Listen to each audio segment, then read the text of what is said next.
publisher who can't get on mainstream media, who are closer to the truth than anyone else. Let me ask you this. Obama's now decided he's going to send some 38,000 more troops to Afghanistan, which is going to put the American military contingent there something around 100,000. This seems to be a manifest absurdity from the point of view of history. Not even Alexander the Great, not even the Soviet Union could conquer Afghanistan. What in God's name are we doing there, Greg? Protecting heroin trafficking business and profits from that, and the destruction of Western societies via heroin trafficking from Afghanistan. 95% of the heroin that gets into Britain comes from Afghanistan.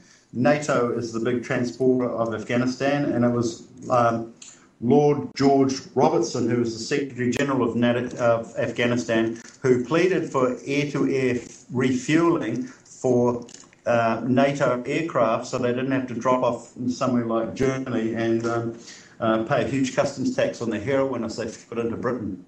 So NATO has taken over the CIA as the big heroin trafficker. So Lord George Robertson was the pedophile minder in the Thomas Hamilton Dump Lane massacre, where 26 were killed. And then we had Japtahoop Schaefer, who actually brought 10 kilograms of heroin into New Zealand, gave it to Helen Clark, and she gave it to a minister called Annette King, and Annette King gave it to the police, and then Annette King was made the Minister of Police.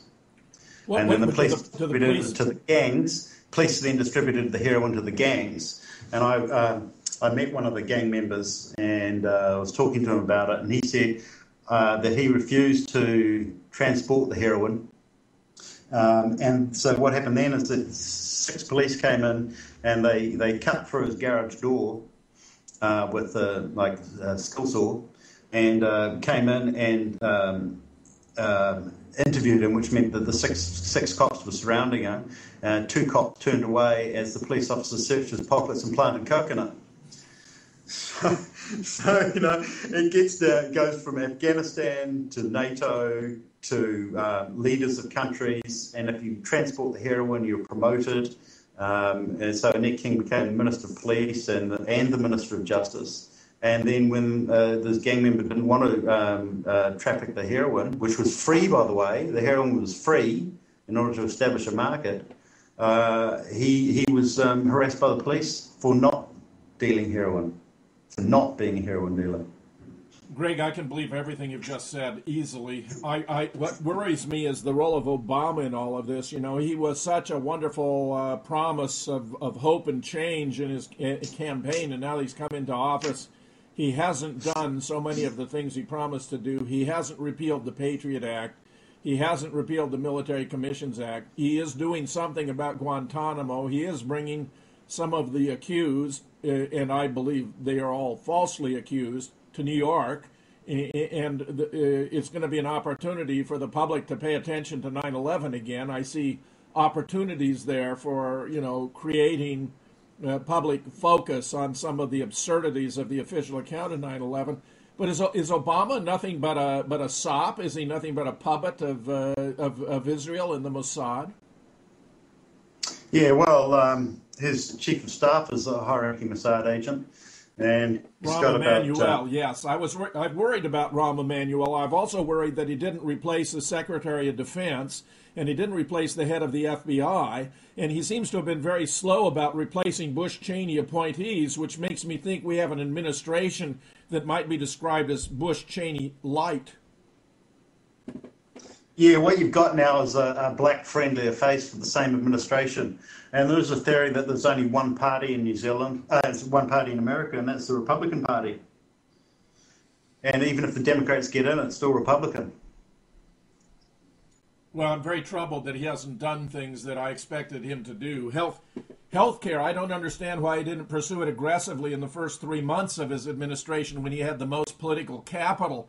As Lyndon Johnson observed, every decision he makes costs him support by the public because somebody's going to disagree with it.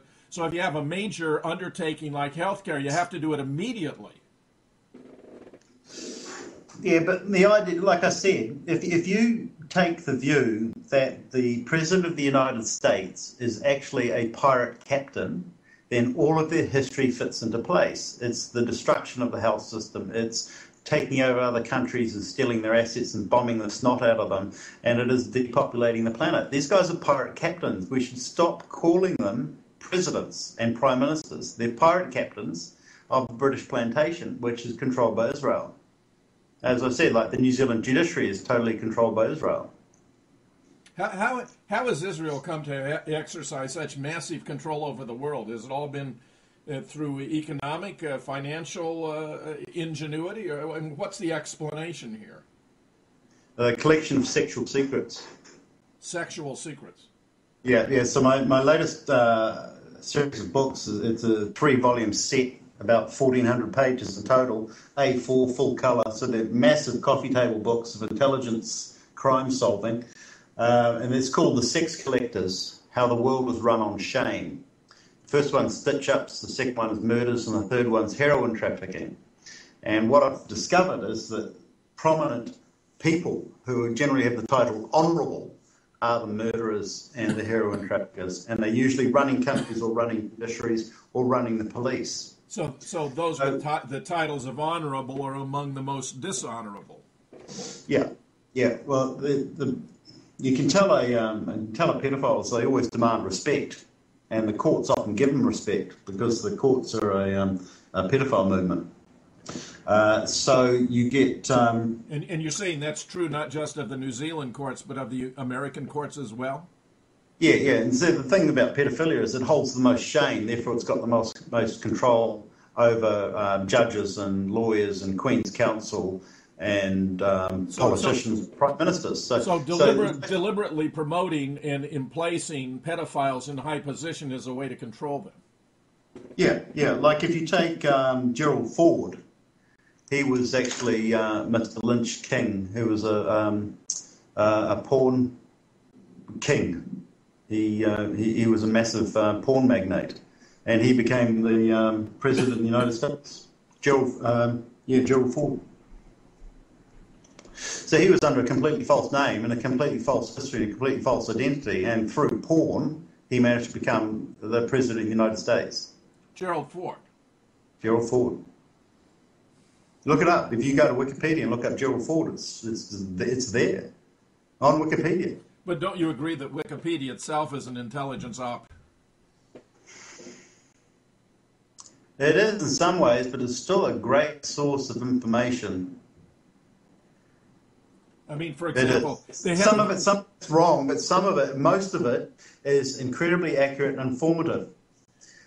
After I founded Scholars for 9/11 Truth, I discovered that Wikipedia had an extremely biased, distorted history of the society, which I sought to correct repeatedly, and the editors wouldn't allow me to do it, even though I had founded the society and knew its history better than anyone else. Yeah. Like when I put my entry into Wikipedia under my name, I had a brief history, and it started off with a disambiguation. I wasn't Greg Hallett, the whiteware salesman. I wasn't Greg Hallett, the car salesman, and I wasn't Greg Hallett, the greenie activist. And they took all that off, and they just left a list of published books.